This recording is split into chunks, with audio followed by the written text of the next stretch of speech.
যে বয়সের স্বপ্নেরা কেবল ডানা মেলতে শুরু করে, যখন জীবনের প্রতিটি দিন বন্ধু আর আড্ডার রঙে রঙিন থাকার কথা।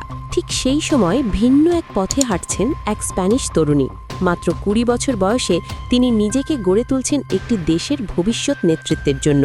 রাজকীয় দায়িত্ব আর ইতিহাসের ভার কাঁধে নিয়ে স্পেনের পরবর্তী রানী হবার পথে এগিয়ে চলেছেন এই স্প্যানিশ তরুণী। স্পেনের ইতিহাসে নতুন এক অধ্যায়ের সূচনা হতে যাচ্ছে। প্রায় ১৫০ বছর পর দেশটি আবার একজন নারী শাসকের অধীনে যেতে প্রস্তুত। রাজা ফিলিপ ষষ্ঠের জ্যৈষ্ঠ কন্যা রাজকুমারী লিওনোরই হচ্ছেন স্পেনের ভবিষ্যৎ রানী। ২০০৫ সালে জন্ম নেয়া লিওনোরের জীবন ছোটবেলা থেকেই গড়ে উঠেছে রাজসিংহাসনের দায়িত্ব মাথায় রেখে। সাধারণ শিক্ষার পাশাপাশি তিনি শিখেছেন সাংবিধানিক আইন, আন্তর্জাতিক সম্পর্ক এবং একাধিক ভাষা। রাজতন্ত্রের নিয়ম অনুযায়ী বর্তমানে তিনি স্পেনের সামরিক একাডেমিতে কঠোর প্রশিক্ষণ নিচ্ছেন। ভোরের ব্যায়াম, সামরিক শৃঙ্খলা ও রণকৌশল শিক্ষা সবই এখন তার প্রতিদিনের রুটিনের অংশ, কারণ ভবিষ্যৎ রানী হিসেবে তাকে একদিন স্পেনের সশস্ত্র বাহিনীর সর্বাধিনায়ক হতে হবে।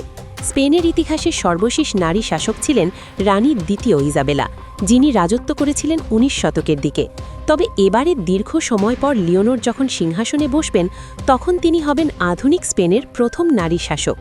রাষ্ট্রীয় বিভিন্ন অনুষ্ঠানে লিওনোরের আত্মবিশ্বাসী ভাষণ ও পরিমিত আচরণ ইতোমধ্যে স্প্যানিশ জনগণের মধ্যে আশার বার্তা ছড়িয়েছে।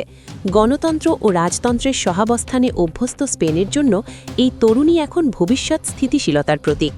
লিওনোরের প্রস্তুতি শুধু রাজপরিবারের উত্তরাধিকার রক্ষা নয়, বরং একবিংশ শতাব্দীতে রাজতন্ত্রকে নতুন প্রজন্মের কাছে আরও গ্রহণযোগ্য করে তোলার এক বড় প্রয়াস। ১৫০ বছর পর স্পেনের সিংহাসনে একজন নারীর অভিষেক এখন কেবলমাত্র সময়ের অপেক্ষা। Icon focus 24 TV, powered by 4D Fourth Dimension। আমাদের চ্যানেলটি সাবস্ক্রাইব করে আমাদের সাথে থাকুন।